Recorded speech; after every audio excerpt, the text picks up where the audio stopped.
Olá, alunos do Deodoro, sou a professora Jamile Flávia, e agora nós vamos dar início à nossa segunda aula de língua portuguesa, hoje tratando do assunto das funções da linguagem, tudo bem?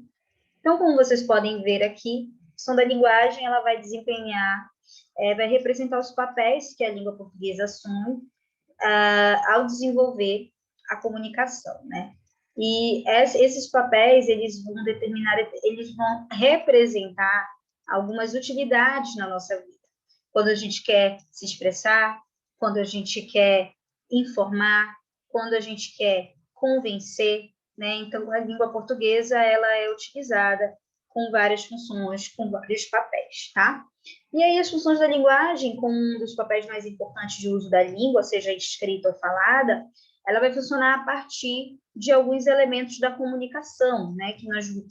Em que cada um desses elementos vai focar na utilidade de uma função, tudo bem? Então, você tem o primeiro elemento, que seria o emissor, ou seja, a pessoa que fala a mensagem.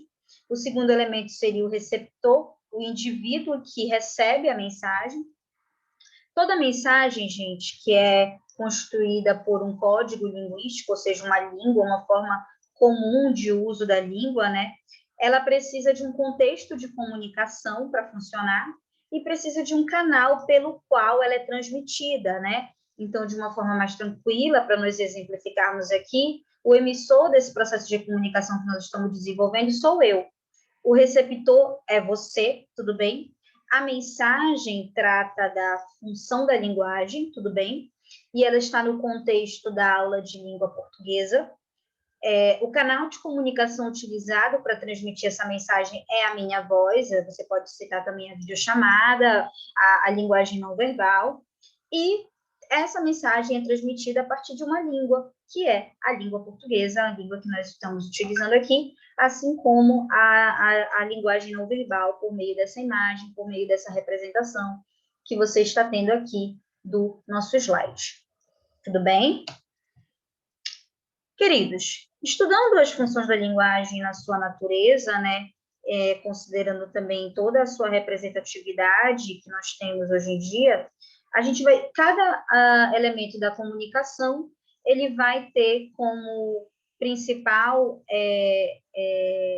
enfoque uma função. Então, por exemplo, aqui você tem a função emotiva, que é a função da linguagem focada no receptor ou no emissor, né? Então, ela vai ser responsável por focar no eu mesmo, na pessoa que está transmitindo essa mensagem, tá bom? Então, quais são as principais características da função emotiva? Você tem aqui a subjetividade, você tem verbos na primeira pessoa, eu, meu, tá? Verbos e pronomes da mesma pessoa, minha vida, tudo bem?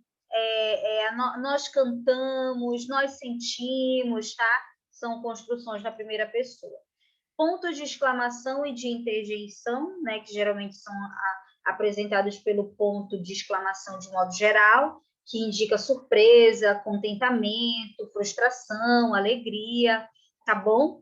E é muito comum você ter o predomínio da função emotiva, que é uma função de expressividade, né, para mostrar o que nós estamos sentindo, principalmente, em textos líricos, românticos, poéticos, em alguns depoimentos, né, algumas memórias, serve apenas para exprimir os desejos e ansiedades do eu, né, representar ali, dentro daquele contexto, o sentimento de cada um, né? Então, você pode perceber que essa função, ela é totalmente pessoal, né? Ela demonstra as características predominantes das pessoas que estão sentindo alguma coisa, né? Do eu. Então, aqui você tem alguns exemplos, ó. Você tem, por exemplo, o poema O Autorretrato. No retrato que me faço, traço a traço, às vezes me pinto nuvem, às vezes me pinto árvore, às vezes me pinto coisas de que nem tenho mais lembrança ou coisas que não existem, mas que um dia existirão. Então, aqui tu percebes que esse texto, predominantemente, ele vai ter uma construção pessoal, né? A pessoa falando de como ela se vê, de como ela se constitui, né? De como ela é formada aos poucos e como essa percepção ela muda, né? Então, é um texto predominantemente emotivo, é um texto que indica aqui a predominância da função da linguagem expressiva ou emotiva, tá? Então, essa função da linguagem, ela pode ser conhecida por esses dois nomes, tá? Outra função da linguagem muito importante, que vai aparecer na sua prova, certamente, é a função poética, tá?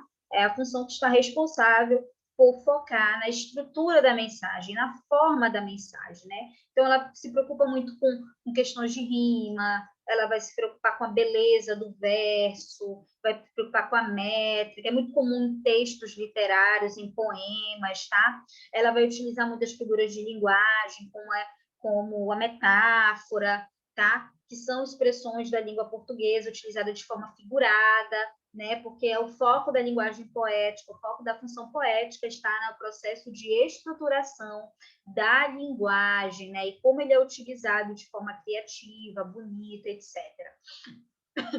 Aqui você tem, por exemplo, a função da linguagem poética nos textos em prosa, que são textos divididos em parágrafos, ou em poesias, né? Ainda na fotografia, na música, lembrando que as funções da linguagem elas podem ser representadas pelos dois tipos de linguagem, verbal e não verbal, tá bom? Ó, aqui você tem alguns exemplos de como é que funciona, né, essa função da linguagem. Ó, aqui você tem textos de uma escola literária chamada estruturalista, tá? No movimento estruturalista da linguagem, que é um movimento, como o próprio nome já diz, que utiliza da palavra de uma forma mais criativa, dando foco à forma, à beleza do texto.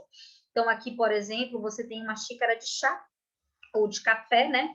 Que tenta, na ordenação das palavras, ilustrar essa representação.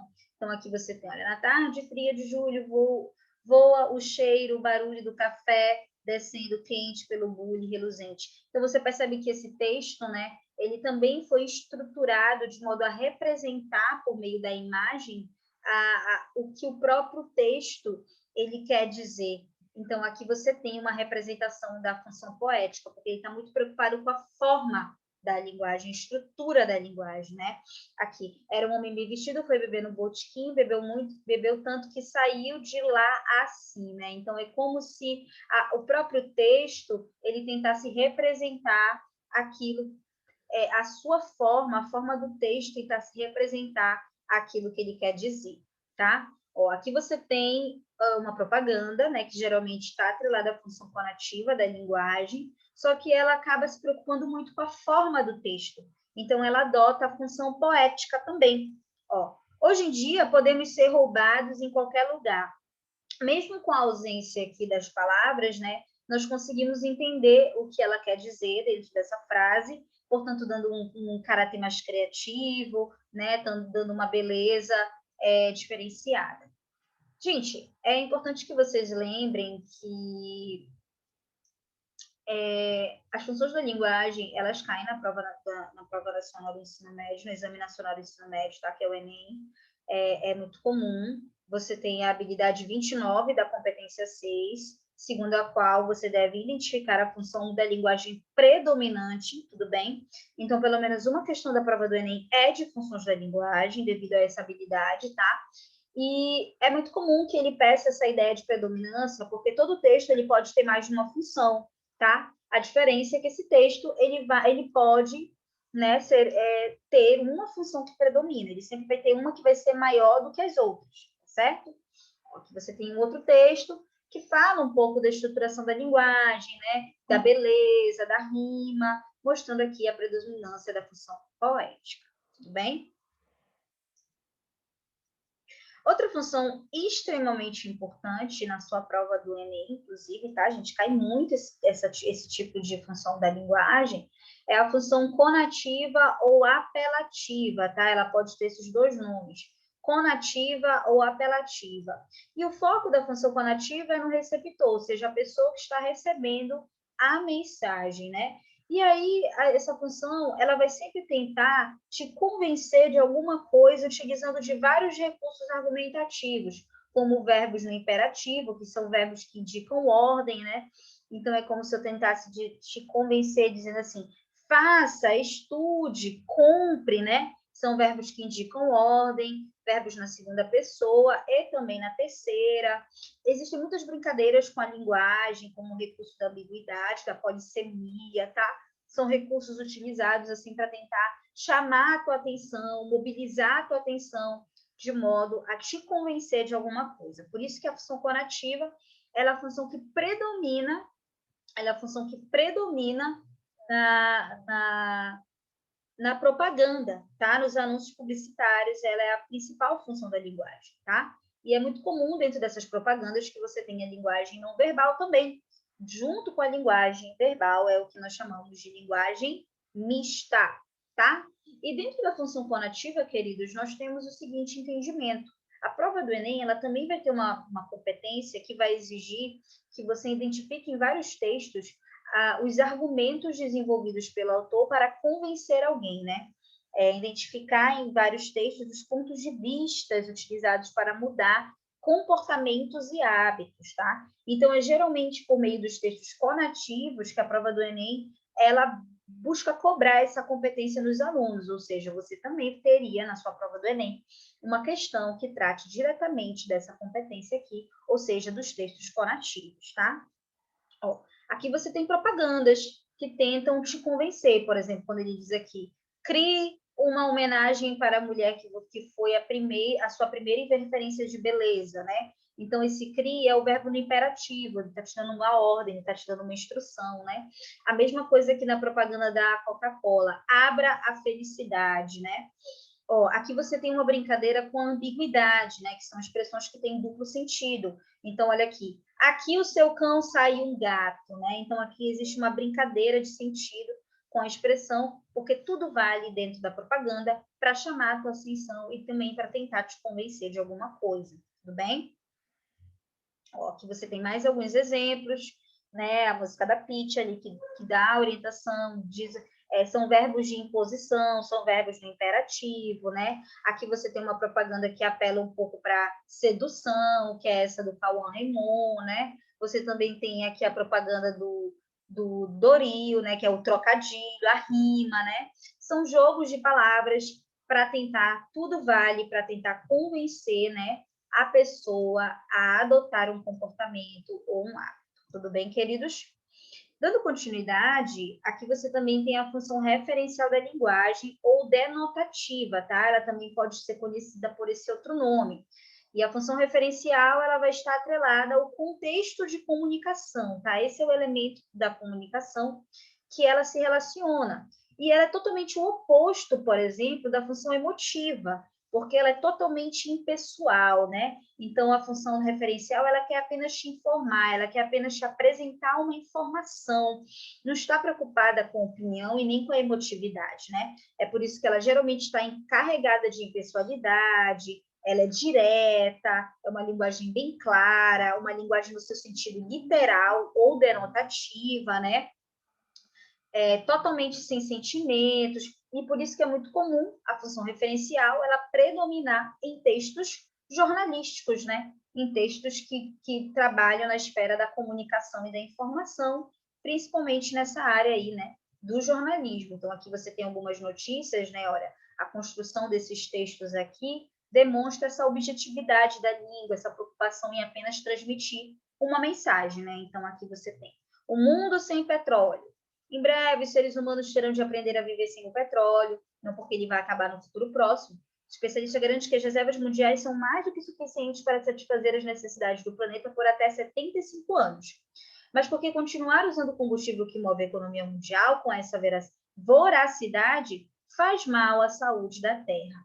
Então, aqui ele só está te informando, ele só está te dando um parecer, uma visão de alguém, né? Ele não está tentando te convencer, nem dizer as emoções dele, nem fazer brincadeiras com a palavra. Ele só está preocupado com o contexto de comunicação, que é a informação. Tá bom? Outra função da linguagem, muito comum e muito importante, é a função metalinguística, né? Muitos alunos, inclusive, têm dúvidas com relação a essa função da linguagem, porque ela tem a mera função de falar do próprio código. Como assim o código falando do próprio código? É uma coisa que fala sobre ela mesma, entende? Então, é tipo assim, um texto de língua portuguesa que fala sobre a língua portuguesa, entendeu? É uma música que fala sobre música, entendeu? Um livro que fala sobre escrever um livro. Um poeta que escreve sobre como ser poeta ou sobre como fazer poesia, né? Então, aqui você tem o uso da função metalinguística. é quando ela é utilizada para explicar a si mesma. A língua é utilizada para explicar a si mesma, né? O objeto, o código é utilizado para explicar ele mesmo, né? Então, serve para explicar alguma coisa. É muito comum nos dicionários o predomínio da função metalinguística, né? Porque nada mais é do que palavras sendo utilizadas para explicar o significado de palavras, né? Tem por objetivo a língua usada como forma de expressão e concentra-se sempre no código linguístico, né? O que é o código linguístico? É o código que eu selecionei para me comunicar. Aqui, nesse momento, o código que eu selecionei foi a língua portuguesa, a língua falada, né? Mas, por exemplo, no trânsito, se eu estiver dirigindo, eu não vou poder falar com as pessoas que estão no seu carro, né? Então, eu vou usar um outro código, que é a linguagem não verbal, que são os sinais de trânsito. Eles são um código linguístico. Ah, a pessoa está muito longe de mim, mas eu quero chamar a atenção dela, né? Então, eu faço assim, faço um tchau. Isso é um código de comunicação, né? Um código não verbal. Então, a língua ela vai ter vários códigos de comunicação e esses códigos podem ser utilizados para explicar eles mesmos. Por isso que aqui você teria a função metalinguística como predominante, tá ok? E, por fim, você tem aqui... você tem mais um exemplo, ó. Você tem aqui uma tirinha que fala do processo de fazer tirinha, ó. Isso aí, o biscoito da sorte. Aí ele abre, aí ele vê que é uma tirinha dele abrindo o biscoito da sorte. A mesma tirinha que está aparecendo é a tirinha que ele está recebendo. E aí ele ficou horrorizado com a situação, né? Então, nada mais é do que uma tirinha mostrando a própria tirinha, o código, né? Aqui é a linguagem não verbal, sendo utilizado para explicar, para representar o próprio código, tá? E aqui você tem o exemplo do dicionário, que é um texto construído com palavras e que explica o sentido de cada palavra. Você tem uma poesia aqui, olha, que fala sobre o ato de fazer poesia, tá? Gastei 1 hora pensando em um verso que a pena não quer escrever. No entanto, ele está cá dentro, inquieto, vivo. Ele está cá dentro e não quer sair. Mas a poesia deste momento tem da minha vida inteira. Então, olha só como esse texto aqui todinho, ele exemplifica o ato de fazer poesia. Essa poesia todinha explica como um ato de fazer poesia, exemplificando para a gente a função da metalinguagem. Por último, gente, você tem aqui a função fática da linguagem, que nada mais é do que uma função de teste de canal, tá? Ela existe unicamente para testar a comunicação, ver se você está sendo compreendido pelo outro, tá? Então, ela é utilizada muito como o alô, o tudo bem, e aí, como estamos? São expressões que estão testando o canal, estão verificando se a outra pessoa está nos entendendo, tá? Então, é muito comum a gente ter a função fática em saudações, né? Nas tentativas de prolongar a comunicação. Ela só existe para isso, gente, para testar o elo comunicativo, apenas para verificar se está tendo comunicação entre duas pessoas, né? Já que para existir comunicação, gente, a comunicação ela só vai funcionar se nós tivermos todos aqueles elementos do início da aula. Só vai haver comunicação se eu tiver um receptor, um emissor, uma mensagem, um contexto, um código linguístico e um canal de comunicação. Se não tiver todos esses elementos, um desses elementos faltando, por exemplo, você não vai ter uma efetiva, uma completa comunicação, tá? Então, aqui você tem alguns exemplos, olha, de como é que funciona a própria função fática, olha aqui, saudações, exemplos de saudações que servem para isso, para testar o canal, né? Aqui, olha, alô, alô, marciano, aqui quem fala é da Terra, ela está usando uma exclamação, né? Uma saudação aqui nesse texto, ó. Olá, olá, como vai? Eu vou indo e você, tudo bem? Tudo bem, eu vou indo, correndo pegar meu lugar no futuro. E você? Como se estivesse conversando, né? E esse tudo bem, esse olá, esse como vai, eles estão testando, né? Se um ou outro estão se compreendendo. Tudo bem, queridos? Então, aqui nós temos todas as 6 funções da linguagem, esse material que vai te ajudar, junto com o material escrito, né, que você recebeu, a responder as questões do nosso questionário. Qualquer dúvida, fique à vontade aqui nessa página do YouTube, ou também no nosso grupo do WhatsApp. Tudo bem? É isso, e até a próxima.